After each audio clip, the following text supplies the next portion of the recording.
Let's get into the video. There really shouldn't be this much to document about a single individual. I mean, every time I've analyzed Ned Fulmer over these past 3 years, I conclude the video under the impression that finally I never have to speak on this embodiment of plain white bread ever again. But then, he inevitably does something that puts on full display the very ego that, in all honesty, may have been the very root of his downfall from the start, forcing us right back to the beginning. And as you learn more, you morph into a more villainous character, and it's like, yeah, I can relate to that now. You are likely aware of how we arrived at this point. I haven't been wearing pants. Ned Fulmer was one of 4 producers then at BuzzFeed who would go on to form the Try Guys, a group committed to exploring a variety of lifestyles and experiences. Their work was presented from 4 distinct everyman perspectives. We're going to have a Photoshop artist recreate what it would be like if we got plastic surgery. Today we're riding the steepest roller coaster in California. It's called Hang Time.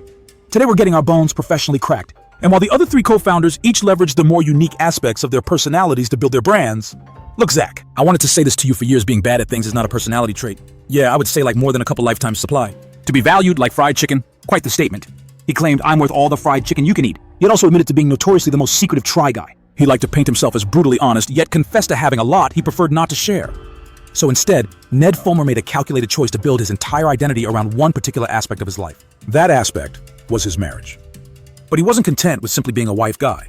He strategically positioned himself as the definitive wife guy, the blueprint for all others. My wife, my wife. It became his mantra, his brand, his entire personality. My wife, my wife, my wife, my wife, my wife, my wife. And this carefully constructed path proved to be incredibly lucrative, especially as the Try Guys evolved into an independent media empire. We're back, baby. And welcome to our brand new channel. They started touring, selling out venues, and even starring in their own television show. It was the No Recipe Road Trip with the Try Guys. But in Ned's case, he pursued personal endeavors specifically designed to monetize this wholesome image. He even co-authored a book with his then-wife Ariel titled The Date Night Cookbook, featuring recipes for every stage of your relationship. Next came a podcast, it's called Baby Steps, the raw stories of parenting.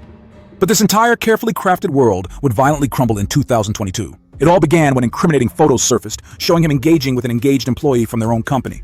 By now, we assume you've seen the Reddit threads and TikToks, and the tweets and the mainstream news articles. The story detonated overnight into a massive scandal because while, yes, there was the glaring ethical breach of infidelity coupled with dating a subordinate.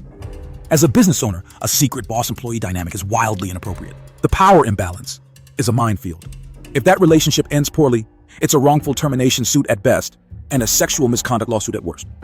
Either scenario could effortlessly bankrupt the company and put dozens of innocent employees out of a job. Then there was the demolition of his wife guy persona. This image was a cornerstone of a brand generating millions in revenue, which made the whole affair feel like a calculated deception of his entire audience. The fallout was swift, leading to his inevitable removal. So on Friday, September 16th, the 3 of us signed written consent, approving the removal of Ned as a manager and an employee. In an instant, he became radioactive despite some baffling attempts by traditional media outlets to somehow exonerate him. This is the battle of our lives, bro. Jay-Z messed up with Beyonce. It's gonna be okay. You can almost picture Ned Fulmer watching that video, seeing his former friends solemnly packing the dirt on his career, all in an effort to placate an audience of strangers, and realizing that however badly he had failed, he was in a twisted way finally free. This led to his complete disappearance from the internet overnight. A silence that lasted until 2025, when the idea behind his podcast was to tell stories of other people's harrowing experiences and the ways they managed to pull through. Because if one thing has become clear, it's that people are absolutely captivated by the catastrophic train wreck I myself created. Would you consider that your absolute lowest point? Yes. He opted to stage a comeback with a podcast all about redemption after hitting rock bottom and how we should all be just a little more understanding and empathetic. I really believe in the mission of the Rock Bottom podcast to foster conversations with empathy and curiosity. And this show is part of my desire to build a more curious and empathetic world. You can taste the irony. You don't need me to spell it out for you. I recently broke down the fundamental problem with this branding, but it all boils down to this. The podcast had a solid premise but was saddled with the wrong host. Because no matter what Ned does, Rock Bottom will always leave you with a host who shattered dozens of lives for a mere fling. He's sitting across from and attempting to relate to people who have genuinely experienced things like addiction, mental health battles, or being victims of dire circumstance. It was destined to feel completely tone deaf, regardless of how he handled it. But he pushed onward, releasing the first episode with his now ex-wife Ariel to unpack the affair from her perspective. Well, here we are, back again. Feels weird. Feels a little awkward, yeah. And this interview absolutely exploded online for numerous reasons, none of which were the least bit positive. This gave everyone a front row seat to hear directly from her about the infidelity. It's like some perverse version of podcast therapy, and it genuinely makes me think maybe podcasting should be outright illegal. Most notably, you had Ned speaking in what felt like a detached clinical tone, creating the impression he wanted to avoid, truly confronting his own role in these events. All of that guilt and shame, you hoisted that on me. Like you gave that to me and now I have to carry that around for the rest of my life. I don't think it's fair that as a society, you're put in that position. It's an outrageous claim, and while his podcast has predictably soldiered on with very little success, that is hardly where the Ned Fulmer story has concluded. No, In just a couple of months, he has managed to add a whole lot more to the conversation. And so for what I sincerely hope is the last time I want to dissect the absolutely baffling branding decisions he has been making, and ultimately explore why I am convinced Ned is incapable of a career in media moving forward, despite clearly having the experience, the skill set, and even the talent to easily find a place. And to no one's surprise, it all comes down to ego. But that's getting a bit ahead of the story. Because while Ned painted the podcast as the central pillar of his future content, it turns out his ambitions stretch far beyond that. I mean, let's be real. He has nearly a decade of experience producing this exact brand of non-fiction personality-driven content, a formula that has only grown more obscenely lucrative on YouTube. How much do Costco's most expensive items actually cost? Let's talk about that. So it comes as absolutely no surprise that he's leaning back on that experience disguised as something new, fresh, and original. And I'm almost certain I'm going to regret that statement, aren't I? Hey guys, welcome to my new channel. Each week, we'll be dropping videos that focus on curiosity, empathy, and comedy learning about different jobs and hobbies. Oh, please, just wait. Wait, you cannot make this up. His grand triumphant return to YouTube is to explore different facets of the world by attempting them for the very first time. So what is he now? A professional attempter. A guy who tries things. The give it a go guy, I'm sure that will look fantastic on a t-shirt. Right now, I fail to see the vision. There's nothing there. A truly groundbreaking idea. But yes, 2 entire channels are now being conscripted for his comeback. The channel that once hosted his and Ariel's parenting podcast will now ironically be the home of Rock Bottom, while his own personal channel, and I am not making this up, will become a variety channel focused on placing him in unfamiliar scenarios like riding in a fighter jet and attempting professional wrestling, with occasional breaks for food-based content. Which, first off, Ned, this is doing nothing to help the narrative. That you couldn't build something on your own and were just in the right place at the right time. But more importantly, are you serious? Look, even under ideal circumstances, completely overhauling a channel's identity like this is almost always a death sentence. Because that enormous subscriber number was cultivated by people who signed up for your previous content. Their apathy towards these radically different videos signals to YouTube that your new work is a flop, leaving it dead on arrival. We've seen this exact crash with channels like JoJo, Siwa, and to a degree source-fed nerd, not to mention how monumentally difficult it is now to build a variety channel from the ground up. In an era where YouTube's algorithm rewards hyper-consistent content, just look at the Try Guys channel, which sees wildly fluctuating views, or Smoshpit, who took years upon years to find their footing as a variety channel because they tried to be a show for every single genre on one platform, or for every persona. And I'll admit, I thought you had a point, but that's precisely what fractured this channel's identity. Everything was so disparate that it hemorrhaged views, lacking a consistent home for content and leaving audiences asking, what exactly is this channel for? But in all honesty, if you had asked me to list 1,000 potential moves Ned could make next, I sincerely doubt this would have ever made the list. This is precisely why I prefer to analyze these situations in hindsight. And while it may appear there's little to discuss beyond simple ridicule, there is an astonishing depth to why this was a catastrophic miscalculation from a content strategy perspective, which is truly incredible considering his background. Ned was positioned as the mature, data-driven member of the Try Guys. I'm not entirely certain the others could speak so extensively on the mechanics of launching a company. First, you must devise a company name, a corporate structure, and of course the ownership situation. Then you establish your payroll, your health insurance, and your 401k. That constitutes the standard benefits package for employees designed to keep people happy and satisfied. Obviously, you have to source good snacks as well. Now, my expose on his rock bottom moment was built on the thesis that a viable audience for Ned simply no longer existed. He had effectively alienated the left-leaning female demographic that previously considered him so endearing, which happens to be our primary demographic. Percentage-wise, that audience is largely college-aged women.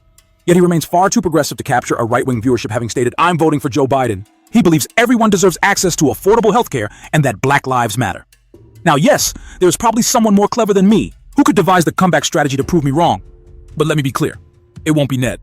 So why not? Surely I must be playing the classic YouTuber game, overselling the drama to keep you watching and subscribed, except I'm not. You can still subscribe if you'd like. It genuinely makes a significant difference. In any case, we must first address competition. For any YouTuber, your primary rivals will inevitably emerge from those creating very similar content, the ones who share your niche. And the fundamental problem with the guy trying things niche is this. You cannot directly compete with the Try Guys. It's simply not possible. At least not without taking monumental creative swings to immediately differentiate your brand. The reason is that they have completely cornered a hyper-specific market, which paradoxically is the very strategy creators are so often advised to pursue. While foregoing mass appeal ensures you'll never be the #1 creator on the platform, it makes it entirely possible to play your cards right and cultivate that core audience your content resonates with most, and cultivate a devoted following there. We've created Game Theory Gaming's tangential learning experience throughout the Weboverse. Yet here we are today, 3,000 videos of that tangential learning later, and the desperate grab for mass appeal is making YouTube feel like even more of a lottery. Since your channel is fundamentally lacking a hook and faces a tidal wave of interesting personalities to compete with, allow me to craft something extraordinary for you. Not you personally, but in this scenario, the niche is so hyper-specific that it's a world away from the broader differences we see with something like Game Theory. Scott the Woz and Nikki Jakey in the gaming essay space. Is Mario a communist? This game is awful. The Last of Us Part 2 is the final blow to Naughty Dog's AAA linear game design empire. For me, creating a personality-driven version of the Try Guys that isn't a pale imitation is nearly impossible, and I suspect Ned's solution to that was a hard pivot to appeal to a male audience. I mean, the first two Attempt Man videos are on fighter jets and wrestling, which are about as stereotypically bro-coded and cringeworthy as you can get. I suppose, and in all fairness, I did suggest that a male audience was likely the most viable path forward for him, but it's still an incredibly weak one. I've just always felt he was the most archetypal frat boy of the Try Guys. I seriously doubt Ned is going to attract a female viewership. It's because he's so aggressive with his hyper-masculine energy, but does this "I have more followers than you" attitude really strike you as something the boys are going to gather around to watch? Furthermore, his podcast seems entirely targeted towards women. I mean, look at the guest list. Most have been women, including a Real Housewife and an Oprah's Book Club best-selling author. And he has multiple videos dissecting infidelity from the female perspective. But now that I'm away from the marriage and divorce, I don't know that I ever could have forgotten it. And that's, because it's such a betrayal. So who makes the jarring leap from that raw emotion to fighter jets? You see, at least when the Try Guys did bro-y things, there was a palpable layer of irony stemming from the fact the other three founders don't subscribe to traditional masculinity and will openly mock it. Do you feel manly when you're grilling? I guess I don't really think about feeling manly almost ever. Progressive ideals, and more pointedly a very specific perspective on masculinity, was central to their brand. Non-toxic masculinity has always been at the core of what we do, and hopefully that is felt throughout the things we do, even if they're not explicitly about that.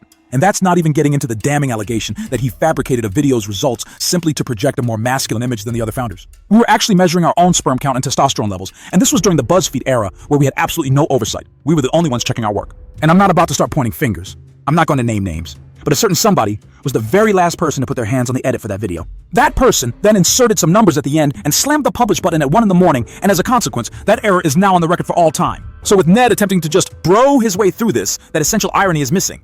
I have to fully commit. All right, let's break this down. Because if we're being truly honest, the clear solution here was for Ned to pull a Shane Dawson and completely reinvent himself within an entirely new genre of video, because say what you will about Shane, the man managed to pivot from the absolute peak of sketch comedy to IRL vlogging, tripod-style at-home vlogs, podcasting, conspiracy theories, and full-on documentaries. Not to mention beauty and food. I mean, that is the playbook of an actual content strategist. But for Ned to be attempting the exact same thing, only worse, I fail to see the objective. And then from a public relations angle, my God, what could he possibly be thinking? It's baffling. In his various, shall we say, apology videos, he still pointedly refuses to acknowledge Zach, Keith, or Eugene by name. I betrayed my spouse, co-workers, friends, family, and I betrayed you. Yet he immediately turns around and tries to invade their corner of the market. It seems a former collaborator of ours has determined it's time for a rebrand, a relaunch if you will, here on YouTube, and you know something. I've decided I'm completely at peace with it. But the content they're producing is strikingly similar to what we create. I mean, I guess that's logical, wouldn't you say? Since we used to create things as a team, so don't you imagine it might threaten our position on YouTube to have this new competition? Only in the same technical sense that every video uploaded to YouTube is competition. What this action more easily accomplishes is cementing him as the definitive antagonist of the Try Guys brand. They're not that bad. Not that bad.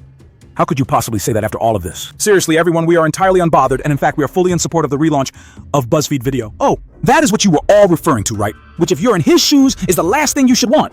He should be doing everything humanly possible to not attract the attention of that audience. But instead, he seems to believe there's a world where he siphons off a quarter of the viewers. Because if that's not the goal, I have no earthly idea what he is thinking with this. And before you ask, yes, the presentation, editing, and hosting all absolutely scream Try Guys to me. It's like these videos just feel like the other three founders were meticulously edited out of the final cut. Can my body survive fighter jet G-forces? Come on! So let's peel back the curtain, shall we? This should be interesting. Look closer and you'll find his supplementary content is just as uninspired. For instance, there's a blind dating format he brazenly lifted from, well, who even knows how many sources at this point. In this version, one bachelorette is set to blind date 5 single guys who are supposedly looking for love, which is again, a truly fascinating choice. After his very public implosion, wouldn't he want to avoid positioning himself as any sort of authority on relationship? And then there's his feeble attempt at a food show, a clear knockoff of Good Mythical Morning, or Keith Eats the Menu asking, which country has the best noodles? Join me on a culinary adventure around the world. By world, he apparently means Los Angeles. So you have to chalk this up to either a profound state of denial or just an absolutely colossal ego. I genuinely don't understand his strategy. He's splitting his focus trying to grow 2 brands at once instead of hyperfixating on one. He's ignoring the very blueprint his former group used, build one brand until it has the traction to promote another, just as the Try Guys did. And we are into Try Every Day, the new channel. First really new channel we've launched in a long time. Years we don't launch channels very often. And yet he's doing nothing to distinguish his new videos from the content that defined his previous life. He's operating in a space that has not only been thoroughly explored, but also has a definitive, more successful counterpart. The Try Guys expanding their cast into such a large and diverse ensemble was a masterstroke that, in my opinion, filled the group's biggest gap. The old videos often felt like Ned, Zach, and Keith offered overlapping perspectives as standard white guys, with Ned just leaning into more of a fratty caricature. Meanwhile, the other two were positioned as more endearingly nerdy, and then Eugene was there, the effortlessly cool one who succeeded at everything. That's not to mention the vital perspective he brought as a queer Asian man, an identity he leaned into more as the years went on. The Try Guy series in its current iteration has depth. It can now genuinely serve as an entry-level point of research for people into most hobbies.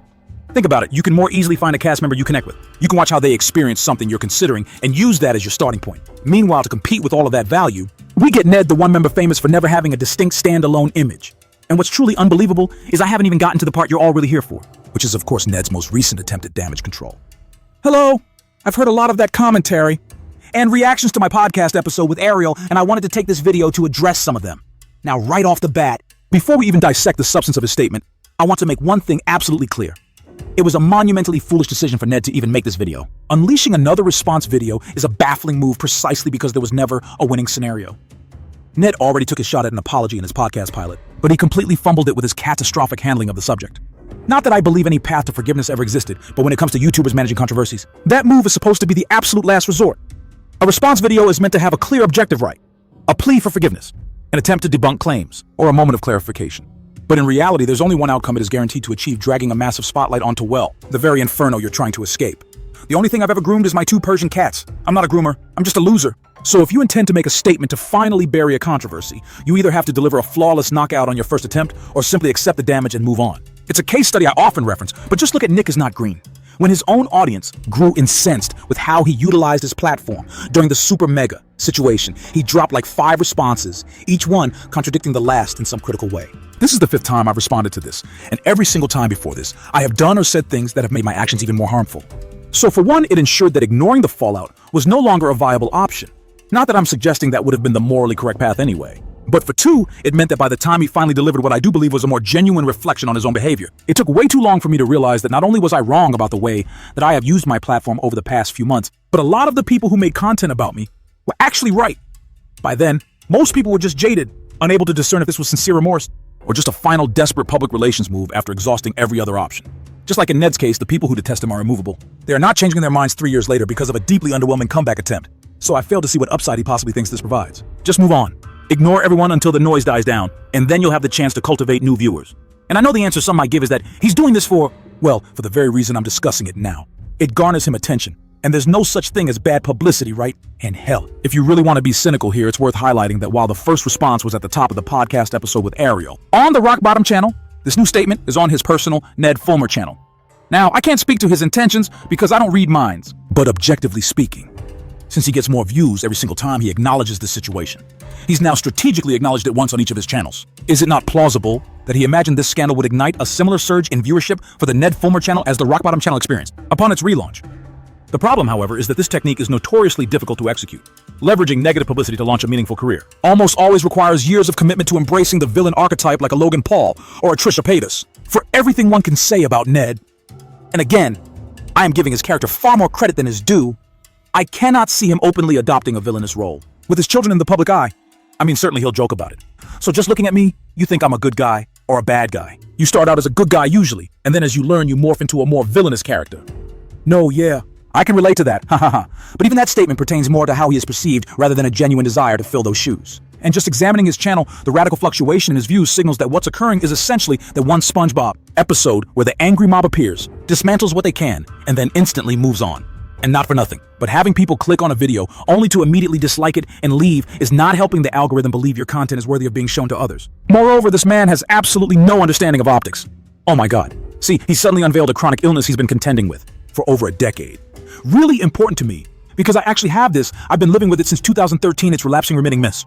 Now, while I cannot speak to his intention, I can certainly speak to the reception it came across as deeply suspect. After all those Try Guy years, where you paraded your family everywhere while Zach was consistently discussing his chronic pain and autoimmune disease, basically, my body attacks the ligaments in between my bones, then the body goes, oh, I know I can fix that, I'll put bone there. But bone is not supposed to grow where bone isn't. So I have bone growing where there shouldn't be bone that causes a lot of inflammation. That causes a lot of pain. And Ned just kept this under wraps until after he tried multiple times to get everyone to forgive him. And then he suddenly releases this information. Suffice to say, it struck a great many people as Ned attempting to angle for sympathy. Now I'm not claiming that's what he did. What I am claiming is that he should have known that the timing would inevitably lead to that exact reaction. But fine, let's get into the statement itself. Because hey, perhaps I'll be proven wrong, right? So let's let Ned speak for himself. While that episode featuring Ariel was framed around her narrative in this video, I intend to pull back the curtain on my side of the story. A great deal of this we had intended to keep behind closed doors. But there are certain details I feel compelled to address now. Personally, proclaiming a desire for privacy is hardly a convincing start. Yet, I suppose I'm obligated to divulge even more, despite the fact that absolutely no one is compelling him to do this. Anyway, here's Ned once again. He revisits the narrative that his podcast episode with Ariel was the sole path for them to move on. It felt like a necessary step to be able to move forward. We knew we would always get these sort of questions in any context online, and it felt like the only way to move forward was just to face it head on. But the glaring footnote he conveniently omits is that this is only true if he's insistent on remaining a public figure. For instance, they spoke about how the scandal was poisoning their private lives, particularly when it came to forming new friendships. And I don't want to walk up to somebody that I want to be friends with at preschool and have to start every conversation with like, my personal life is a dumpster fire, as I'm sure you know. But also, do you want to be friends with me? So yes, publishing a public FAQ to put this issue to rest does in fact seem logical when your personal scandal became a national headline. The problem is, it easily could have, and I would argue, should have been Ned's final farewell to the internet. He could have used this very same platform to issue a definitive statement co-signed by Ariel, confirming they were no longer together, and then gracefully retire as a creator. Instead, manufacturing content from the relationship's wreckage is purely for engagement, a fact he practically confesses. Launching the podcast with a conversation with Ariel was Ariel's idea. She's a stakeholder in the Rock Bottom podcast and this new channel, and she wants it to be successful. So that was part of the reason why, in terms of having that conversation, we did it together rather than on any other platform. We knew it would draw a lot of attention. As a side note, the media ethics expert in me is absolutely screaming. You featured a guest with a direct financial stake in the success of the show, and you failed to disclose that critical fact. Honestly, my initial assumption was that Ariel's motivation was far more noble. Perhaps so her children could one day look back with pride on their father's career. You certainly don't want the father of your children to be publicly self-destructing. That seems obvious, right? And Ariel's exact reasons for participating in that podcast have been a major point of debate online. Therefore, this undisclosed conflict of interest should have been made crystal clear to provide necessary context. That ad read I performed at the beginning. If I neglected to make it abundantly clear that I was compensated for that promotion, it would be unlawful. I could face severe consequences because if you weren't aware, the financial incentive driving a piece of media can all too easily pave the way for widespread deception, and Ned is a textbook case. As the designated media professional in their partnership, he should have known better. Although I suppose if he actually understood how to ethically run a production company, we wouldn't be in this mess. It's the world's worst performance, and I despise every second of it. He then engages in this bizarre rhetorical dance where, once again, he's posturing as if he's taking accountability while simultaneously claiming he's a victim of misrepresentation. I know that some of you have only seen 15-second clips of me putting my foot in my mouth, but I hope for those that watch the full hour that you took something away from it. You know, any clip that you see on TikTok is just one small snippet of an hour-long conversation from 3 years of trying to work through this. Okay, let's just set aside how profoundly condescending he's being, because the message itself is a confusing, muddy disaster. Why not just tell us what your intended goal for that conversation was, instead of vaguely implying we should have gained something from it? Oh, that's right. It's because his primary motivation was getting views, a fact he's already confessed. But constantly admitting that inconvenient truth isn't going to play well, is it? Now, there's a crucial point to understand before we dive deeper. The central issue here is that so much of Ned's brand, right up until this implosion, was centered on him being a fundamentally good person, which, as I've been saying for years, is a catastrophic mistake for creators. Of course, you don't want to be destructive. But if the purpose of your content is to make yourself look virtuous, rather than showcasing the actual ideas or experiences, people will internalize your words and actions far more personally. So if you're still trying to be perceived as a good person, why in the world would you then say this? After the discovery, I started an intensive program of therapy. Group therapy, and work to really try to understand what I had done, why I had done it, and what it meant for my relationship and my life. This involved a lot of facing rationalizations, denials, and minimizations.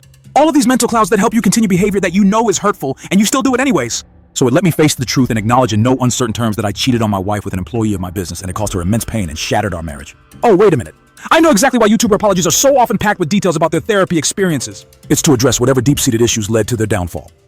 But there are two key distinctions. One, doing it of your own volition before you're exposed is very different, in my opinion, than only doing so once those issues begin to torpedo your career. And two, why on earth would you openly admit that it took you all this effort just to come to terms with your wrongdoing? No joke. The top comment on this video is, men really needed a year of therapy to learn that cheating is bad. This becomes particularly damning when this exact sort of language precipitated one of the most notorious moments of the entire podcast episode. You know precisely who it was and the fallout that occurred, and then came the demand, "Take me back to the airport." That entire sequence was intensely cinematic, almost as if it were scripted for a major motion picture. Turn this damn car around! He claims in that moment everything shifted for him, as well as if a light had just been switched on. I've been hurting this person that I claim to love this entire time. Are we meant to believe the realization only struck him then? But then again, there are always other narratives you tell yourself aren't there. Ways to compartmentalize the damage you've done. Interestingly, in my opinion, a far more effective way to recontextualize his behavior would have been to say something like this. I knew exactly how badly I had messed things up, but I convinced myself if I just kept the charade going, I could engineer a solution. A solution that would spare everyone the pain I was directly causing.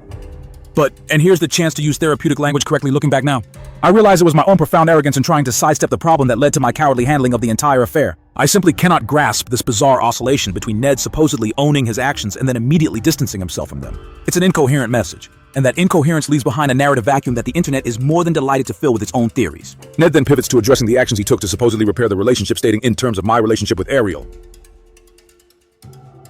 it began as a therapeutic separation, and from that point, I prepared a full disclosure document that addressed all of her questions. And I volunteered for a lie detector test. It's here that he tries to appeal to the audience directly in a rather calculated way. I understand that if you, a viewer, are watching this for the very first time, or just see this 15-second clip on TikTok, you don't understand the full history that has led us to this point. And I know that will take time, and if you want to judge me off of one clip of me, we're talking about society, which obviously was not the most adept response to that situation. You know you are welcome to do that. I know that people have a choice when it comes to what they watch and what they choose to consume. And if people don't want to continue engaging with me on the internet, so be it. If that happens, it's a direct result of my choices. A reality I've supposedly embraced. Though I'll dissect that particular claim in a moment because let's be real, I simply don't buy that for a second. He then outlines the grand strategy for his content moving forward, which will be split between the Rock Bottom channel and this current one. He claims it will be more entertainment forward, adding, I know people are saying that it's similar to some of the stuff I did before, mentioning BuzzFeed and the Try Guys, admitting, and that's true, it's the DNA of stuff that I love making. So in other words, it's the same old routine. This statement is hardly a magic wand that will make his problems disappear. Frankly, it doesn't seem designed to accomplish much of anything at all. It dismisses the critique of him copying the Try Guys with a metaphorical shrug, while deflecting criticism of his podcast by claiming his words were just taken out of context. He effectively reinforces the very issues people had with the podcast episode. Then comes the classic line, after discovery I started an intensive program of therapy. Group therapy and work to really try to understand what I had done, why I had done it, and what it meant for my relationship and my life. How nice for you, man. How nice. I'm not your shrink. But I'm pretty sure the reason you did what you did is because you wanted to do it, a point you seem to conveniently forget in the podcast in here too. He consistently paints this picture of himself as being completely unaware that this would devastate his wife, who was also one of his employees. The way he presents this supposed ignorance is just profoundly odd. And on a personal note, it remains incredibly weird to me that he seems almost terrified to even refer to the other three founders. Now look, I understand that non-disclosure agreements were most likely signed. They obviously parted on catastrophic terms. I'm not expecting him to adore the very people who, technically speaking, executed the end of his career. But my God, the extreme lengths he goes to just to avoid acknowledging they exist is deeply unsettling, especially if he's so determined to atone for his wrongs. Hating them doesn't change the fact that those three were among the most severely affected. In fact, they were the ones who were ultimately forced to carry the financial wreckage of his scandal. As they said, there are several videos that we've deemed as fully unreleasable. That is due to his involvement. And that's a decision that has cost us lots of money. We will not be able to recoup that money, but it's a decision we stand by proudly. They explained, you're seeing us at a nexus point. We're in between. Believe it or not, we're still recovering. Yeah, no kidding. Still trying to regain their balance from the aftermath. The shockwaves of the change and the way their entire operation was violently thrown off course are still felt in our content. And we're now getting our footing back and kind of getting back to what we want to do. And that's not even mentioning that Eugene was forced to dedicate almost 2 additional years to a company he was already prepared to leave. At least as on-camera talent and in day-to-day management. Right before this all imploded, we were actively trying to find ways to finally let Eugene work on those projects he'd been forced to put on the back burner. And then tragically, in late 2022, someone else made their exit. And if he had decided to step away at that exact moment, the consequences would have been dire. And on a personal note, there's another angle to this that I find absolutely telling. Just bear with me for a moment. I personally have a background in production that goes far beyond this channel. I operated in a professional-grade television studio throughout high school and completed 4 internships. I have my degree in film and have been on every kind of set imaginable across all budgets and crew positions, and I genuinely love making content for YouTube. But as someone whose entire specialty is media production, much like Ned, do you know what my contingency plan is if this channel fails? It's to leverage everything I have done here to secure another job in the production industry. Now, obviously that's not the dream, but being on-camera talent was never my ultimate goal. It's simply a facet of this particular job. So why do I bring this up? Well, it's because of Ned's own stated motivations. He claims his reason for continuing to pursue content creation isn't about personal ambition. Rather, it's about the lofty values of curiosity and empathy. Something that I'm passionate about is, curiosity and empathy. With empathy and curiosity. Curiosity and empathy. Things that make people curious. It's a more curious and empathetic world. Yes, he recites those words like a mantra. Now I can absolutely guarantee one thing. Ned enjoys wearing the media personality hat far more than I do, without a doubt. But it's deeply concerning that in every single one of his proposed plans, he has to be the public face of it. Why not try to work for a Mr. Beast, a BuzzFeed, or a Dude Perfect? Let's not forget the facts here. Ned has an incredibly potent resume. Are you telling me that nobody would be willing to work with him in a behind-the-scenes capacity? Or heck, even if he had to run the operation? Why not focus on elevating the next generation of YouTubers, like most legacy creators, including the Try Guys themselves, are currently doing? Podcast studios are only becoming more prevalent, and Ned has direct experience producing them. Or he could adopt a phased approach and invest in rising creators. But why must the company bear his name? Why is his face a mandatory part of the content? Well, let's be honest. People won't be thrilled with anything Ned is a part of, but I can't imagine the public outcry would be nearly as severe if he were simply the co-owner of a production company, with a resume boasting experience in every phase of these productions, plus a specialty in business administration. Am I just not seeing something? There must be an endless list of behind-the-scenes positions where Ned Fulmer, the manager, could sign off on the termination of Ned, the on-screen personality. It's a clumsy way to put it, but you will never convince me there isn't a place for Ned Fulmer to excel using everything but his history as on-camera talent. Yet, for some unfathomable reason, Ned refuses to entertain a future where he isn't the one in the spotlight. And listen, maybe there are reasons for that, not entirely rooted in ego. But you're going to have to spell them out for me, because I am coming up with absolutely nothing. I get that he's always craved being an entertainer, moving to Chicago too. Embed himself at the improv and sketch comedy scene. He remembers really enjoying being on stage and making people laugh. But my guy, that's what happens when you hit the lottery, only to set fire to your winning ticket instead of cashing it. That's the end of it. It's done. Leave it in the past and move forward. Ultimately, I am left with the unshakable feeling that Ned, for all the lip service he pays to accountability and consequences, is genuinely incapable of grasping the monumental scale of what he lost through his own choices. He may truly harbor the belief that a path to recapturing a fraction of that life still exists. This is despite him publicly claiming to accept that it will never happen. And I quote, "I sincerely hope that you are connecting with it and resonating with it, and if not, that's okay too. It's a consequence of my actions. But you know I believe it is paramount to uplift small, independent, and rising creators. Don't you? So let's attempt to be genuinely constructive and assemble a list of names Ned could actually collaborate with. Because let's be honest, he is going to need every last bit of assistance he can possibly get. First, we need to look far outside his established niche. The goal is exposure to a completely new audience. So video essays, perfect. I think he could land a feature with Illuminati. I have a feeling her schedule has recently opened up. And maybe MatPat, I'm not sure. He comes across as a particularly forgiving individual, so I'm sure the next time he uploads a food theory, Ned can just show up. I'm pumped that you're leaving. Pumped that I get to be host of Food Theory. Yeah, and there's also a significant audience overlap with Cody Co. You know, guys who torch their careers for questionable entanglement. I can absolutely picture it. And to conclude, Ned, I am more than prepared to extend an olive branch. Anytime you want to collaborate, just say the word. Hey, I will not physically be there, of course.